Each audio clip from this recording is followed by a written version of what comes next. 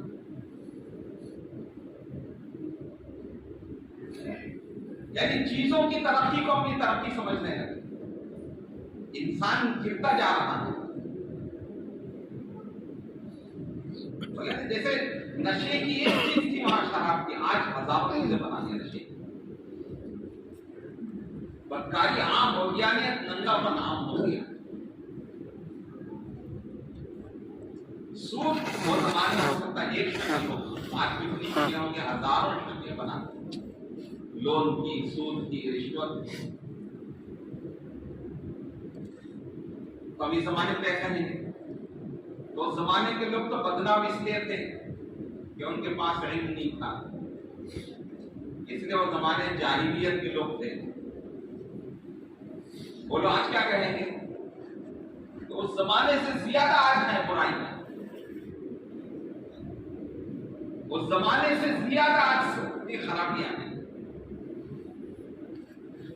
کیوں؟ محنت کا رخ بدل گیا۔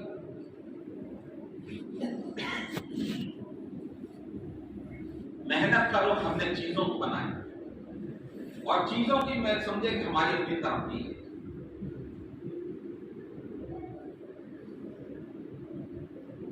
تو اللہ کے پیارے نبی صلی اللہ علیہ وسلم نے جو محنت فرمائی انسانوں پر، وہ چیزوں کو بنانے پر محنت نہیں فرمائی کہ تم اچھے گھر بناؤ، اچھے کپڑے بناؤ، اچھے کھانے بناؤ، نہیں، تم اپنے اخلاق بناؤ، تعلیم حاصل کرو، علم حاصل کرو، ایک دوسرے کے حقوق سیکھو، ایک دوسرے کا حقوق ادا کرو، آپس میں پیار محبت کے ساتھ رہو، اللہ کا حق ادا کرو، اللہ کے نبی کا حق ادا کرو، بندوں کے حقوق ادا کرو۔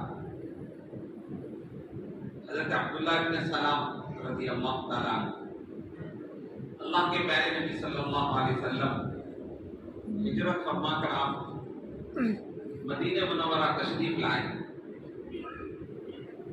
مکے میں تو صرف کیا کہتے ہیں مشرک و کفار تھے، مدینے میں یہودی تھے جو اہل کتاب تھے، یہود کے قبیلے تھے، لمبی تاریخ ہے اس کی مدینے کی۔ تقوی شاہ یمن سینکڑوں سال پہلے یہاں گزرا تھا، تو ان اہل کتاب نے بتایا کہ ہم کو اس زمین میں وہ علامتیں اور نشانیاں مل رہی ہیں جو نبی آخر الزمان یہاں ہجرت کرتے ہیں۔ تو اس نے 400 علماء اس کے ساتھ ان کو سب کو گھر بنا کے دے دیا کہ تم یہاں رہو، ان کے آنے کا انتظار کرو، وہ جب آئے تو ان پر ایمان لاؤ، ان کی مدد کرو۔ لیکن انہوں نے ایسے نہیں کیا، دشمن ہو گئے۔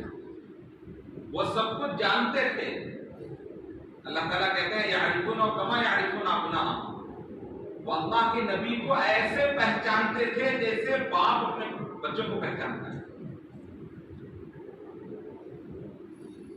وہ لوگ کسی باپ کو اپنے بچوں کو پہچاننے میں بھی مشکل ہوتی ہے، دقت ہوتی ہے، چاہے اس کی کتنی کا اولاد ہو، 10-20 اولاد بھی ہو جائے، چہرہ دیکھ کر نہیں، دیوار کے پیچھے سے بھی آواز کرے بچہ تو یہ بولے گا کہ فلاں نمبر کا ہے، پتہ نہیں ہوتا ہے۔ تو باپ کو تو اپنی اولاد کی اتنی پہچان ہوتی ہے۔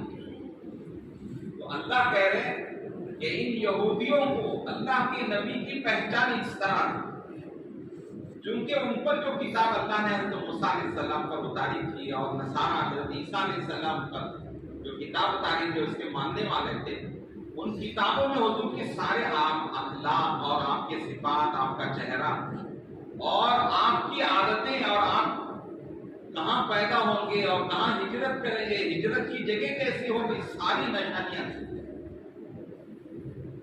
اس لیے اللہ کہتے ہیں یعرفونہم کما یعرفون ابناءہم، یہ حضور کو ایسے جانتے تھے جیسے اپنے بیٹوں کو جانتے،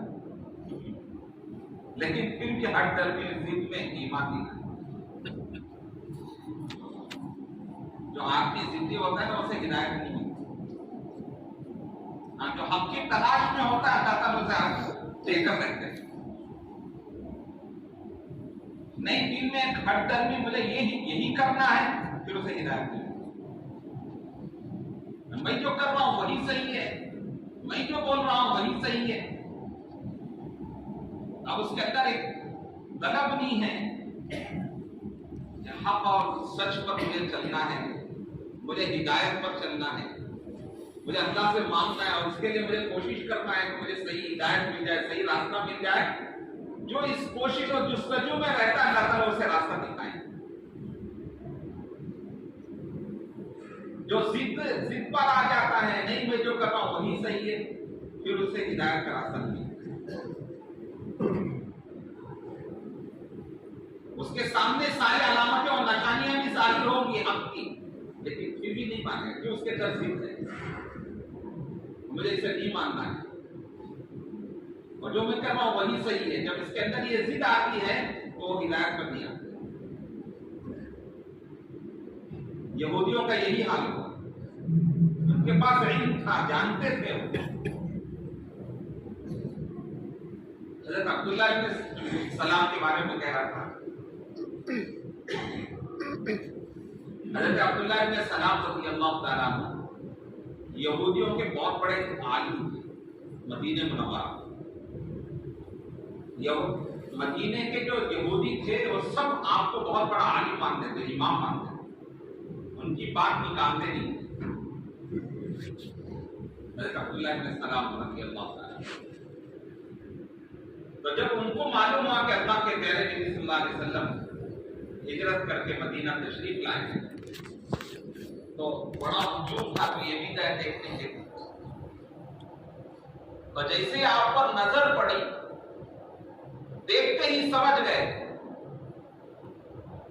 اور فرمایا کہ یہ چھوٹے کا چہرہ نہیں ہے، یہ بالکل سچے نبی ہیں۔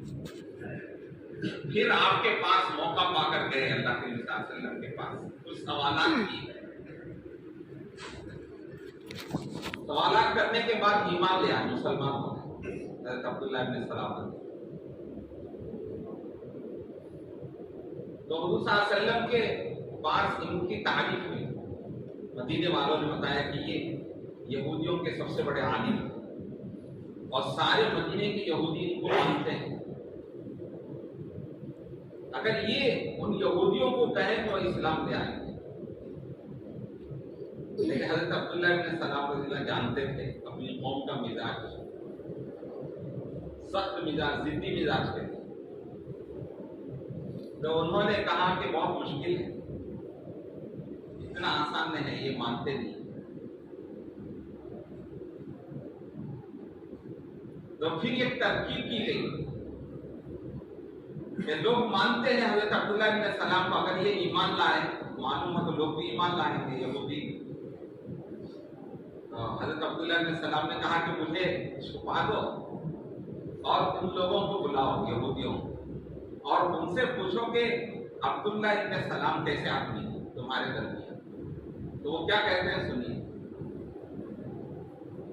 تو اس طرح اللہ کے نبی صلی اللہ علیہ وسلم کے دربار میں آپ کو گویا کہ چھپا دیا پردے میں، تو وہ لوگ آئے، یہودیوں کو بلایا اور بلا کر پوچھا کہ یہ بتاؤ کہ عبداللہ ابن سلام رضی اللہ تعالیٰ تمہیں کیسے آتی؟ اب انہوں نے بہت تعریف کی، ہمارے بہت بڑے عالم ہیں اور بہت اچھے آدمی ہیں، وہ ہمارے امام ہیں، ہم ان کی ہر بات مانتے ہیں، ان کے والد تھے وہ بھی بہت بڑے عالم تھے، ہم ان کی باتوں پر قربان ہو جاتے ہیں، ان کی بات نکالتے نہیں۔ تو ان سے حضور نے فرمایا اگر وہ ایمان لائے کیا تم ایمان لاؤ گے؟ انہوں نے کہا کہ ہاں ضرور، اگر عبداللہ ابن سلام ایمان لے کر آ جائے تو ہم بھی ایمان لے کے آ جائیں گے۔ اتنا سننا تھا، حضرت عبداللہ ابن سلام پردے سے باہر آئے اور انہوں نے کہا کہ اشہد ان لا الہ الا اللہ و اشہد ان محمد رسول اللہ. اتنا سننا تھا جو ابھی تک تعریف کر رہے تھے اب گالی دینے لگے. یہ جھوٹے ہیں، یہ غلط ہیں، اب ان پر لعنت کرنے لگے. خوب لعنت کی گالیاں دی. پتہ نہیں کیا کیا ان کے سلسلے میں کہا، بہت لعنت کی. تو یہ ان کی عادت تھی. ضد آتی ہے تو آدمی حق نہیں آتا. اگر یہی بڑے عالم ہیں عبداللہ بن سلام کے اندر جو سجود تھی کہ مجھے صحیح پر آنا ہے، حق پر آنا ہے، تو ایمان لے آئے. وہ فرماتے ہیں حضرت عبداللہ بن سلام رضی اللہ تعالیٰ عنہ فرماتے ہیں کہ جب میں ایمان لایا تو سب سے پہلا کلام حضرت رسول پاک صلی اللہ علیہ وسلم کا. یہ صحابہ کی کیا کہتے ہیں، یہ شان تھی، یہ حضور سے محبت اور عقیدت تھی کہ جس حال میں ایمان لے آتے، جو ان کے ساتھ واقعہ پیش آتا وہ زندگی بھر بولتے اور اس کا تذکرہ کرتے، یاد رکھتے. حضرت عبداللہ بن سلام رضی اللہ عنہ فرماتے ہیں میں ایمان لے آیا پہلی مجلس میں، آپ کے جو بیان سنا اور آپ کی جو بات سنی، فرمانے لگے کہ آپ ہی کہہ رہے تھے یا ایھا الناس افشوا السلام اطعموا الطعام وصلوا الارحام وصلوا باللیل والناس نیام تدخلوا الجنۃ بالسلام. یہ الفاظ حضرت عبداللہ بن سلام فرماتے ہیں کہ حضور کی مجلس میں پہلی مرتبہ گیا تو آپ کا ایک کلام کہ جس میں اللہ کے نبی صلی اللہ علیہ وسلم نے گویا کہ اسلام کی خوبیاں بیان کی، تعلیمات سکھائی. یا ایھا الناس افشوا السلام، اے لوگوں سلام کو پھیلاؤ، اسے محبتیں پھیلاؤ. ایک تو الفت اور ایک تو سلام سے آدمی کی تعظیم اور ادب احترام جہاں ظاہر ہوتا ہے وہیں دعا دی جا رہی ہے. بولو کتنی اس میں ایک سامنے والے کی تعظیم اور ادب بھی ہے اور اسے دعا دی جا رہی ہے. السلام علیکم کے معنی اللہ تم پر سلامتی بنائے، تم صحیح سالم رہو، بیماریوں سے، مصیبتوں سے، پریشانیوں سے تم صحیح سالم رہو. اور رحمت اللہ کے معنی اللہ کی رحمتیں تم پر ہوں، اور برکاتوں کے معنی اللہ کی برکتیں تم پر ہوں. بولو کتنا اچھا سلام ہے. لیکن آج ہم کرتے نہیں ہیں، صرف جاننے پہچاننے والا کرتے ہیں، جماعت والا کرتے ہیں سلام. فرمایا کہ ہر مسلمان، آپ نے فرمایا کہ سلام کرو ہر ایک کو، جسے جانتے ہو اسے بھی کرو، نہ جانتے اس کو بھی سلام کرو. تو آپ نے یہ تعلیم دی افشوا السلام، سلام کو پھیلاؤ، ہر ایک کو سلام کرو. اطعموا الطعام، کھانا کھلاؤ. ایک تو بھوکے کو کھانا کھلانا، اس میں تو کوئی فرق نہیں کریں گے. مسلمان، ایمان والا، بے ایمان، یہودی، نصرانی، مجوسی، کافر، مشرک، کوئی بھی ہو، اس میں کوئی فرق نہیں. حتیٰ کہ جانور بھی ہو، بھوکا ہے تو سب کو کھلائے. اس میں نہیں دیکھیں گے کہ ایمان والا ہے کہ اپنا ہے کہ غیر نہیں دیکھیں گے. بھوکے کو تو ہر ایک کو کھلانے کا حکم ہے. ہاں، پیار و محبت میں کھلا رہے ہیں تو اس میں یہ سکھایا کہ نیکوں کو کھلاؤ، کہ تمہارا کھانا متقی کھائے، کہ تمہارے کھانے سے جو اسے طاقت ملے تو عبادت زیادہ کرے، دین کا کام زیادہ کرے.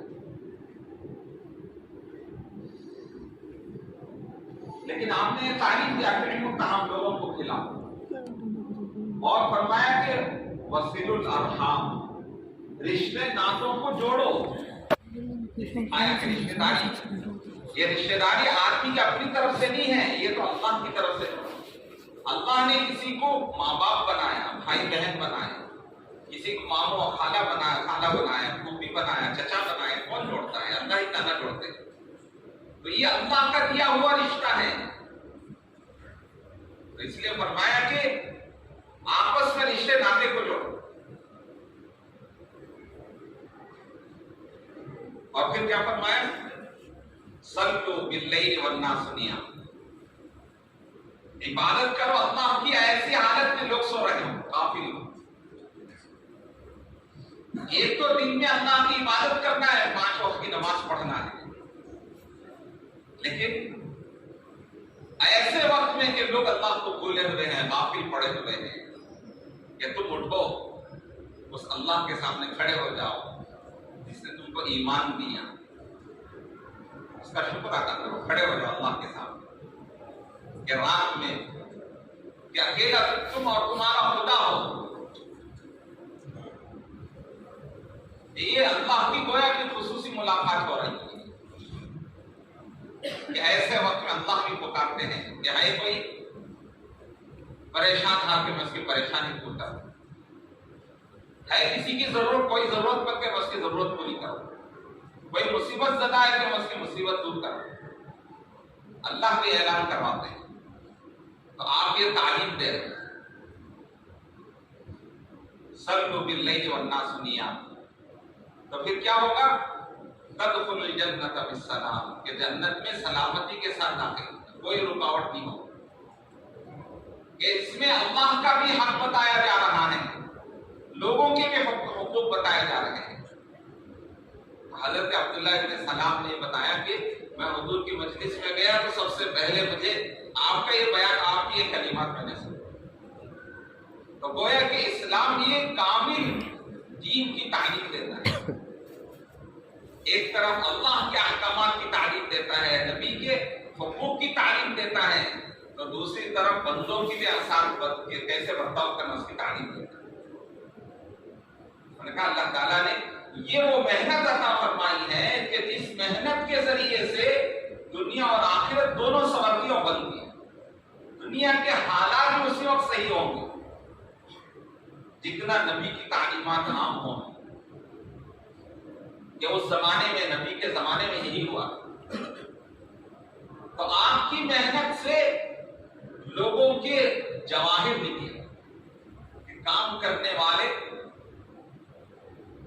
والوں کی یہ عادت ہوتی ہے کہ وہ خوبیوں کو دیکھتے ہیں۔ اللہ تعالیٰ معاف فرمائے کہ کوئی ہماری بات نہ سنے یا مخالفت کرے تو ہم اس کو فیصلہ کر دیتے ہیں کہ یہ یعنی صحیح آدمی نہیں، کوئی مخالفت کرتا ہے یا کوئی دشمنی کرتا ہے تو فیصلہ کر دیتے ہیں کہ یہ غلط آدمی ہے۔ حالانکہ آپ دیکھیں حضرت رسول پاک صلی اللہ علیہ وسلم نے اس زمانے میں جو جتنا زیادہ مخالف تھا آپ اس کی ہدایت کی کوشش کرتے تھے۔ کیوں؟ اس لیے کہ جیسے ہم چاہتے ہیں کہ اچھے سے اچھا آدمی دین کے کام میں لگے، کہ اس کی سیرت اور صلاحیت لگے، جیسے ہر استاد چاہتا ہے کہ اسے اچھے شاگرد ملے، نہیں چاہتا، ہر استاد چاہتا ہے کہ اچھے اسٹوڈنٹس ملے، ایسے ہی شیطان بھی چاہتا ہے کہ اس کے اسٹوڈنٹس اچھے ہوں۔ شیطان کیا چاہتا ہے؟ ہاں، اس کے بھی اچھے ماہر آدمی ہونا چاہیے۔ ایک بات میں کہتا ہوں کہ کوئی آدمی، اللہ تعالیٰ ہر ایک کو ہدایت نصیب فرمائے جو غلط راستے میں ان کو ہدایت دے، کوئی ڈاکہ ڈالتا ہے، چوری کرتا ہے، دھوکہ دیتا ہے تو وہ کوئی بیوقوف و نادان آدمی نہیں ہے، بیوقوف و نادان نہیں ہوتا۔ اگر وہ کم عقل اور کم سمجھ ہوتا تو وہ کونے میں بیٹھا رہتا، تو اس کی سمجھ اچھی ہوتی ہے، اچھی ہونے کا مطلب زیادہ ہوتی ہے، اس کے پاس عقل زیادہ ہوتی ہے اور سمجھ زیادہ ہوتی ہے، جبھی تو اتنا ہمت سے کام کر رہا ہے۔ تو شیطان اسے اپنے کام کے لیے چنا ہے اور ہم نے فیصلہ کر لیا کہ وہ غلط آدمی ہے۔ نہیں، اس کی استعداد اچھی ہے، اس کے قابلیت اچھی ہے، اس کے اندر ہمت ہے، عقل مندی ہے، ہوشیاری ہے۔ تو آپ بھی دیکھیں حضرت رسول پاک صلی اللہ علیہ وسلم کے زمانے میں سب سے زیادہ مخالفت اور دشمنی کرنے والے حضرت عمر رضی اللہ تعالیٰ عنہ، ابو جہل، یہی لوگ تھے۔ جب حضور صلی اللہ علیہ وسلم نعوذ باللہ جب بیٹھ کے میٹنگ ہوئی کفار مکہ کے درمیان کہ نعوذ باللہ حضور کو کون قتل کرے، کون شہید کریں گے، تو کسی کی ہمت نہیں، کون اٹھے؟ عمر اٹھے، حضرت عمر میں کر کے آؤں. اب بولو ایسے آدمی کے بارے میں ہم ہوتے کیا فیصلہ کرتے؟ یہ سب سے بڑا حجام آدمی ہے. لیکن حضور صلی اللہ علیہ وسلم اسی کے لیے دعا کرتے. اے عمر ابن ہشام، آپ ابو جہل کا نام ہے، اے عمر ابن ہشام یا عمر ابن خطاب، جو تجھے پسند ہے ان دونوں میں سے اس کو ہدایت دے. اور یہ دونوں ہی سب سے زیادہ حضور کو ستائے. تو کام کرنے والا اس کو دیکھتا ہے اس کے اندر استعداد کتنی، قابلیت کتنی. حضرت خالد بن ولید جن کی وجہ سے مدینے کے ہر گھر میں ماتم ہوا تھا حضرت احد کے وقت. حضرت احد کی تاریخ کو آپ پڑھیں سنیں. پہلے شروع میں تو مسلمانوں کو پتہ ہو گئی، لوگ سمجھے گئے جنگ ختم ہو گئی. حضرت خالد بن ولید پیچھے سے آئے اور آگے پیچھے حملہ کر دیا، جس کی وجہ سے 70 صحابہ شہید ہوئے. اور وہ چھوٹا سا مدینہ، چھوٹا سا گاؤں، 70 آدمی اس گاؤں کے شہید ہو جائے تو آپ بتائیے کہ کون سا گھر باقی ہوگا. اور پورا لشکر زخمی ہو گیا. خود اللہ کے نبی صلی اللہ علیہ وسلم کے گھٹنے میں زخم آ گئے، دانت ٹوٹ گئے، سر میں زخم آ گئے، بے ہوش ہو کے آپ گر پڑے. ہر گھر میں ماتم تھا، ہر آدمی زخمی ہو چکا تھا. اس کا ذریعہ کون بنے تھے؟ خالد بن ولید. وہی حضرت رسول پاک صلی اللہ علیہ وسلم عمرۃ القضاء میں، اور ایک عمرہ ہے، حضور صلی اللہ علیہ وسلم اس وقت مکے کو گئے ہیں تو ان کے بھائی ولید ابن ولید مسلمان تھے. تو ان سے کہا کہ بھائی تمہارے بھائی کہاں ہے، خالد کہاں ہے؟ کس کو پوچھ رہے ہیں؟ جس کی وجہ سے مدینے کے گھر گھر میں ماتم ہوا تھا. حضور اس کو پوچھ رہے ہیں کہ خالد بن ولید کہاں، اور کہہ رہے ہیں کہ اگر وہ ہمارے پاس ہے ہم اس کی خوب قدر کریں گے. ہم کو تعجب ہے اللہ نے اس کی اتنی سمجھ دی، ابھی تک ایمان کیوں نہیں لائے. تو یہ ہوتا ہے، کام کرنے والے یہ نہیں دیکھتے کہ اس کی مخالفت کو اور اس کی خرابی کو نہیں دیکھیں گے، اس کی استعداد کو دیکھیں گے. کہ اللہ کے نبی صلی اللہ علیہ وسلم یہ دیکھتے تھے. یہ ظاہری مخالفت کو اور ظاہری دشمنی کو اور ظاہری خرابیوں کو دیکھ کے فیصلہ نہیں کرتے کہ غلط آدمی ہے، بلکہ اس کے لیے چاہتے کہ یہ اچھی استعداد کے لوگ ہیں. اگر یہ ایمان لے کے آ جائے اور یہ اسلام اور دین میں آ جائے تو کام بہت کرے گا. اس طرح آج ہماری بھی یہ سوچ ہونا چاہیے، ہماری بھی یہ فکر ہونا چاہیے کہ میرے خاندان میں فلاں آدمی اچھا پڑھا ہوا ہے اور فلاں بہت ذہین ہے، ہمارے محلے میں فلاں ذہین آدمی ہے اور فلاں اچھی استعداد اور فلاں محنتی ہے.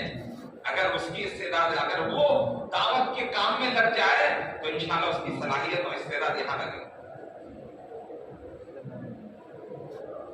تو یہ جذبہ نہیں کہ اس نے ہمارے ساتھ دشمنی کی، اس نے ہم کو ستایا ہے، اس کا انتقام لینا، بدلہ لینا، اللہ اسے برباد کر دے، اللہ اسے یہ کر دے، نعوذ باللہ. یہ جذبہ نہیں ہوتا ہے نبی کا. داعی اور کام کرنے والے کا جذبہ یہ نہیں ہوتا ہے، بلکہ یہ جذبہ ہوتا ہے کہ دشمنی اور ستانا ایک طرف، لیکن اس کی استعداد اور صلاحیت بہت ہے. یہ اگر کام میں لگ جائے تو کام مجھ سے بھی زیادہ، 1000 گنا زیادہ یہ کام کر سکتا ہے.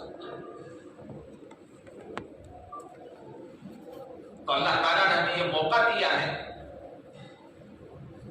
کہ اس طرح سے ہم گھر گھر فرد محنت کرنا. ابھی اجتماع طے ہو گئے، اللہ تعالیٰ آسان فرمائے. اجتماع کی یہ محنت ہے کہ ہم اپنے علاقے میں اور اپنے محلوں میں ایک ایک گھر، ایک ایک فرد پر محنت کریں. اور نہیں معلوم ان میں کتنی استعداد و قابلیت ہو، ان میں نہیں معلوم کون کون ایسا کھڑا ہوگا کہ ملکوں میں جا کے محنت کرے گا، اور کن کن کے ہاتھوں میں نہیں معلوم کہ ہزاروں اور سینکڑوں کی ہدایت ہوگی. کہ میں اتنا کام نہیں کر سکتا، لیکن میں جن کو کھڑا کروں گا اس سے بھی زیادہ کام کرنے والا ہوں. اور وہ ثواب کسے ملے گا؟ ہم کو ہی ملے گا. اس میں یہ نہیں کہ یہ تو آج کا بچہ ہے، یہ آج کا نوجوان ہے، ہم سے آگے کیسے بڑھ جا رہا ہے، اس کی فکر نہیں کرتا. ہمارے کھاتے میں آئے کہ نوجوانوں کو آگے بڑھانا، ان کی استعداد اور قابلیت سے کام لینا، تو انشاءاللہ یہ نوجوانوں کی جوانی دین پر لگے گی تو کام انشاءاللہ بہت زیادہ ہوگا، ورنہ تو ان کی صلاحیتیں غلط چیزوں پر لگیں، غلط چیزوں پر لگیں۔ استعداد اور قابلیت بہت ہوتی ہے، اللہ نے امت کے اندر بڑی استعداد اور قابلیت رکھی ہے۔ فرمایا الناس معادن کا معادن الذهب والفضة، کہ لوگ کان ہیں، سونے چاندی کے جیسے کان ہوتے ہیں، جہاں سے سونا نکلتا ہے، چاندی نکلتا ہے۔ فرمایا کہ لوگ بھی ایسے ہیں، ان کے اندر بڑی استعداد اور قابلیت ہوتی ہے، لیکن سونا اور چاندی زمین میں دبا ہوا رہتا ہے، لیکن کب ظاہر ہوگا؟ جب محنت کر کے اسے نکالیں گے، جب نکلے گا۔ ایسے ہی انسانوں کے اندر استعداد اور قابلیت ہوتی ہے، لیکن جب کب ظاہر ہوگی؟ جب ان کو کام میں لگائیں گے۔ حضرت عمر رضی اللہ تعالیٰ عنہ کی استعداد کب آئی؟ جب وہ اسلام لے کر آئے۔ حضرت خالد بن ولید رضی اللہ تعالیٰ کی استعداد کب ظاہر ہوئی؟ جب اسلام میں آئے۔ اکرمہ جو ابو جہل کا بیٹا ہے، ان کی استعداد اور قابلیت کب آئی؟ جب اسلام میں آئے۔ ابو سفیان کی استعداد کب سامنے آئے؟ جب وہ اسلام میں آئے۔ ایسے اللہ تعالیٰ اس وقت میں بھی اللہ تعالیٰ لوگوں کے اندر بڑی استعداد اور قابلیت رکھتا ہے۔ یہ وہ محنت ہے کہ اس محنت کے ذریعے سے وہ قابل لوگ آگے آئے، اور ان کے ذریعے سے اللہ تعالیٰ بہت کام ہے، اور جتنا کام ہوگا وہ سب ہمارے حصے میں آئے گا۔ یہ ہماری کمائی بنے گی۔ ایک کمائی دنیا کی ہے، ختم ہو جائے گی، فنا ہو جائے گی، چھوٹ جائے گی۔ دنیا کی کمائی کیا ہے؟ آدمی دن رات محنت کرتا ہے تو جتنا یہ چاہتا ہے، جو یہ چاہتا ہے، وہ دینے کا اللہ نے وعدہ نہیں کیا۔ تقدیر میں لکھ دیا ہے کہ اس کو کتنا دینا اور کیا دینا ہے، تو یہ جتنی محنت کرے اس کو اتنا ہی ملے گا جتنا مقدر میں ہے۔ 6 گھنٹے محنت کرے تو اتنا ہی، 12 کرے تو اتنا، 18 24 گھنٹے محنت کرے تو اتنا ہی ملے گا۔ اچھا، دوسری چیز، جو دیں گے وہ عارضی دیں گے، اور اس سے خراب چیز جو دیں گے کل قیامت میں اس کا حساب پوچھیں گے، لاؤ حساب۔ حلال مال کا حساب دینا پڑے گا، لیکن دین کی اور آخرت کی محنت پر ومن اراد الآخرۃ وسعى لها سعيها وهو مؤمن اولئک کان سعیهم مشکورا۔ فرمایا جو آخرت کے لیے محنت اور کوشش کرتا ہے، ہم اس کی محنت کے قدردان ہیں۔ کیا مطلب؟ یہ جتنا وقت لگائے گا اس کے ہر منٹ اور سیکنڈ پر اسے انعام ملے گا۔ وہاں وعدہ نہیں ہے دنیا پر 24 گھنٹے محنت کرے تو 24 گھنٹے کا دیکھیں، اس کا وعدہ نہیں ہے۔ ہاں، یہاں وعدہ ہے اگر تم 2.5 گھنٹہ محنت کرو 2.5 گھنٹے کا، 8 گھنٹے محنت کرو 8 گھنٹے کا، 24 گھنٹے محنت کرو 24 گھنٹے کے ہر منٹ ہر سیکنڈ پر انعام، ہر قدم پر انعام، ہر بول پر انعام، ہر پیسے پر انعام۔ یہ ہے دین کی محنت اور آخرت کی محنت پر۔ اور کیا دیں گے؟ جو جی میں آیا ہو، اور فی ما تشتہی الانفس، جو تمہارے جی میں آیا ہو، اور کب تک کے لیے؟ ہمیشہ ہمیشہ کی۔ بولو کون سی کمائی اچھی ہے؟ یہ دنیا کی کمائی کہ جہاں پورا رات بھی محنت کر کے بھی مقدر سے زیادہ نہیں ملے گا، اور جو ملے گا وہ دنیا کی حد تک، اور جو دیں گے اس کا حساب پوچھیں گے کہ بولو اس کے پیچھے زندگیاں لگانا اچھا ہے یا یہاں لگانا جہاں جتنی محنت کرو گے اتنا دیں گے، اور جو چاہو گے وہ دیں گے، اور ہمیشہ ہمیشہ کے لیے۔ اس لیے اللہ کے نبی صلی اللہ علیہ وسلم نے فرمایا اکیس الناس، لوگوں میں سب سے زیادہ عقل مند کون ہے؟ جو آخرت کی فکر کرتا، آخرت کے لیے محنت کرتا۔ اور یہ محنت کا موقع ہے، ہماری کمائی کا موقع ہے کہ اجتماعات ہے کہ ہم پہلے وقت ہم لگائیں گے، ہم قربانی دیں گے تو ہماری قربانی کو اللہ ذریعہ بنا کر اوروں کو کھڑا کریں گے۔ ایک دانہ اپنی ذات کو مٹاتا ہے تو اس سے سینکڑوں دانے پیدا ہوتے ہیں۔ آپ ایک محنت کریں اور قربانی دیں گے تو آپ کی محنت سے نہیں معلوم کتنے پیدا ہوں گے، کتنے کھڑے ہوں گے۔ ہے نا، زمین میں ایک دانہ گیہوں کا، چاول کا ایک دانہ اپنی ذات کو مٹاتا ہے، مٹی میں ملاتا ہے تو ایک پودا بنتا ہے تو اس سے سینکڑوں اور ہزاروں دانے پیدا ہوتے ہیں. جو دانا اپنے آپ کو مٹی میں نہ ملائے اسے چڑیا کھا جائے، ختم ہو جائے، اسے چونٹی اور کیڑے مکوڑے کھا کے ختم کر دیں. ایسے ہماری صلاحیت کو اگر ہم نے دنیا کے پیچھے لگا دی ختم ہو جائے، کچھ بھی نہیں ملے گا، الٹا اللہ کے یہاں حساب دینا پڑے گا. اگر یہی ہماری اپنی زندگی، ہمارا اپنا جان و مال اگر ہم نے آخرت اور دین کے لیے لگایا تو ہمارے لیے کمائی بنے. آخرت کے اعتبار سے شہنشاہ و بادشاہ ہوں گے کہ ہمارے حصے میں ہزاروں اور لاکھوں کی ہدایت ہوگی. جتنا آج اللہ تعالیٰ 1000 آدمی کو جتنی جنت دیں گے، ایک ایک آدمی کو تو 1000 کے ملا کے کتنی بڑی جنت ہوگی، اتنی بڑی جنت ملے گی. تو اس لیے ہمت کرے، ارادہ کر کے بتائیں کہ یہ کمائی کا وقت ہے، کمائی کا موقع ہے کہ ہم نکل کر محنت کریں گے. اللہ ہم کو ذریعہ بنا کر سینکڑوں اور ہزاروں کی ہدایت کا ذریعہ بنائیں گے. حضرات صحابہ رضی اللہ اجمعین کی یہ گویا کہ یہ جذبہ تھا، جس علاقے میں چلے جاتے وہ ایک جذبہ ہوتا تھا کہ جب تک یہ دین نہیں پھیلے گا واپس نہیں جائے. وہاں نہ چلا، نہ 4 مہینے، نہ سال، بلکہ یہ عزم و ارادہ ہوتا کہ جو کام لے کر آئے ہیں جب تک وہ کام پورا نہیں ہوگا واپس نہیں جائیں گے، چاہے ہماری قبریں بن جائیں. ان کے اسی عزم و ارادے پر ساری دنیا میں اللہ نے ان سے کام کیا اور ساری دنیا میں اسلام کو پھیلایا. اگر ہمارا بھی عزم و ارادہ ہو جائے اللہ تعالیٰ اسی طرح کام لے گا. کیوں؟ وہی دین ہے، وہی نبی ہے، وہی اللہ ہے، وہی وعدے ہیں، لیکن ہمارے اوپر دنیا غالب ہو گئی. اگر ہمارا عزم و ارادہ یہ ہو جائے کہ جو کام ہم لے کر جا رہے ہیں جب تک پورا نہیں کریں گے واپس نہیں آئیں گے تو اللہ تعالیٰ کام بھی پورا کریں گے، اللہ کی مدد بھی ہوگی اور اللہ ہم سے کام بھی لیں گے. تو اس لیے ہمت کریں، ارادہ کر کے بتائیں، کھڑے ہو جائیں. اللہ تعالیٰ قبول فرمائے. ماشاءاللہ بہت دیر سے آپ بیٹھے ہوئے سن رہے ہیں، جذبات بنے ہیں. جی ہمت کر کے ارادہ کر کے بتائیں. آج سے کون کون تیار ہے؟